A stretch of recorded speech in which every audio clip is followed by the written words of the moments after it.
আটটা দাও তো। চলো আমরা তো সিলেটে যাই। তুমি কি সিলেট যাবা? যাবো, হ্যাঁ। তাহলে চলো, আমরা ভাগিনা বলেছে আর যদি সিলেট না নিয়ে যায় তাহলে কেমন হয়, তাই না? একটু ঘোরো। তোমাদের সবাইকে তো আমার ভাগিনা বলেই দিল আমরা কোথায় যাচ্ছি। হ্যাঁ, আমরা সিলেট যাচ্ছি, আর অনেক দিন পরে আমরা সিলেট যাচ্ছি। আর আমরা বাসা থেকে রওনাও দিয়ে দিলাম। আর এখানে প্রায় আমরা অনেক খাওয়া দাওয়া করেছি। এটা আমার খালামণি বানিয়েছিল নুডলস, আর এর ভিতরে খাচ্ছি কোকো কোলা। অবশ্যই আমি খাইনি, আমি রাত্রে জার্নির সময় এত একটা খাই না। আমি শুধু নুডলস খেয়েছিলাম আর আমের ভর্তা খেয়েছিলাম। মানে তখন বৃষ্টিও না বেশি, আবার হলো মেঘলা, মানে মেঘলা মেঘলা টাইপের। আর আমরা অনেক অনেক মজা করেছি সবাই মিলে। আর এখানে আম মাখাটা এত এত মজা ছিল। আর দেখতে দেখতে রাস্তায়, মানে রাস্তাগুলো এত সুন্দর, মাশাআল্লাহ। অনেকদিন পর আমরা বাইরে ঘুরতে গিয়েছিলাম।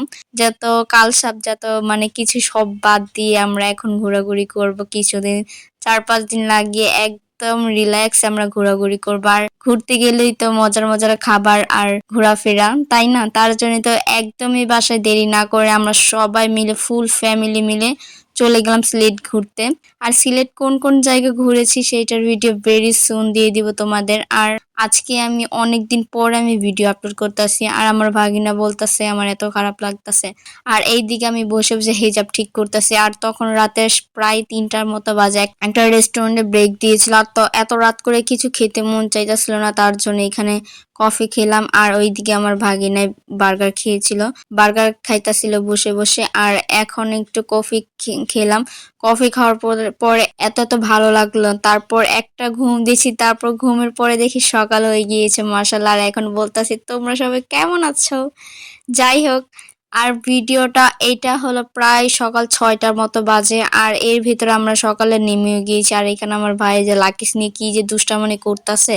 আর এইটা হলো মাজার, সিলেট মাজারের পিছের যে গেটটা আছে ওই ওই দিক দিয়ে। আর এখানে আমার খালাতো বোন আমার বলতেছে ভিডিও করে দে, ভিডিও করে দে। আর আমরা তো, আর এখানে আমার হাতে বোতলের একটা গাঁটটি, মানে এত মানে এত মানে আমার হাসি পাইতাছে আমার এই ভিডিওটা এখন দেখার পর।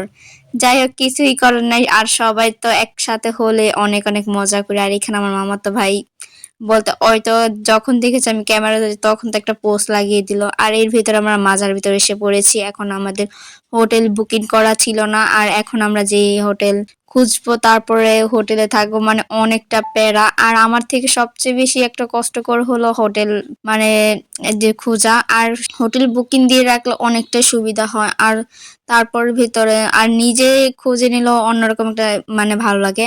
আর এর ভিতরে আমরা একবারে মাজারের সাথে আমরা হোটেল নিয়েছি, তোমরা যদি দেখতে পারো। আর এখানে আমরা অনেক অনেকক্ষণ দাঁড়িয়েছিলাম কিছু ভিডিও। আর তোমরা এখনই না দেরি করে আমার পেজটাকে ফলো করে দিতে পারো, আর চ্যানেলটাকে সাবস্ক্রাইব করে দিতে পারো। আর অনেক সুন্দর সুন্দর ভিডিও আসতে চলতেছে, তোমরা ভাবতেও পারবে না। এর ভিতর আমার ভাগিনা একটা দোকানে যে, আর তার পিস্তল নাকি পছন্দ হয়েছে, সে তো এটা কান্নাকাটা করতেছে না আমি এটা নিব নিব। তারপর এটা নিয়েছি পিস্তল। আর আমার বড় আপু একটা ব্যাগ নিয়েছে, আর ব্যাগটাও অনেক সুন্দর। মানে ব্যাগটা আমি তোমাদের দেখাতে পারলাম না। আর এখানে বলতেছে অনেক অনেক কেনাকাটা করবো। আর এখানকার শোপিস গুলো অনেক অনেক সুন্দর, আর মিরর। আর ফাইনালি আমরা একবারে মাজারের সাথেই আমরা হোটেল নিয়ে নিয়েছি। এইটা একদম যে দোকান থেকে আমরা, এই দোকানের সামনেই মাজার।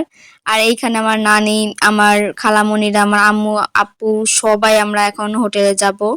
আর এইখানে আমরা সবাই মিলে অনেক অনেক মজা করেছি। আমরা যে এখন ফ্রেশ হব, কিছুক্ষণ রেস্ট নিব, মোবাইল একটু চার্জ দিব, তারপর আবার আমরা ঘুরতে বের হব। আমরা 0 পয়েন্ট যাব, 0 পয়েন্টও যেতে পারি অথবা সাদা পাথরও যেতে পারি। আমরা এই দুইটা থেকে যে কোনো এক জায়গায় যাব, তোমাদের এখন আমি বলবো না, নেক্সট ভিডিওতে আমি তোমাদের দেখাবো। আর এর ভিতরে আমরা এক রুমই আমরা নিয়েছি, আমরা সবাই এক রুমে মজা করেছি। আর আমার আপুর রুমটা দেখাতে একদমই মনে ছিল না।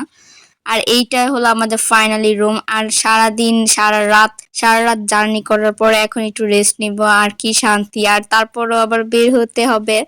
আর ভিডিওটা কেমন লাগলো সেটাও জানাবো। আর নেক্সট ভিডিও খুব তাড়াতাড়ি চলে আসবে। আর কে কোন জায়গা থেকে দেখতেছো সেটাও কমেন্ট করে জানাবা। আর সিলেট থেকে কে কে দেখতেছো সেটাও জানাবা। তোমরা আবার বলো না সিলেটে যে আমি সিলেটি ভাষা শিখে গেছি, যে একদমই সত্যি কথা। আমি না সিলেট যাওয়ার পর অনেক জনের মুখ থেকে শোনার পর আমি সিলেটি ভাষা বলতেছি। যাই হোক, নেক্সট ভিডিও খুব তাড়াতাড়ি নিয়ে চলে আসবো। সবাই ভালো থাকবে, সুস্থ থাকবে। সবাইকে আল্লাহ হাফিজ।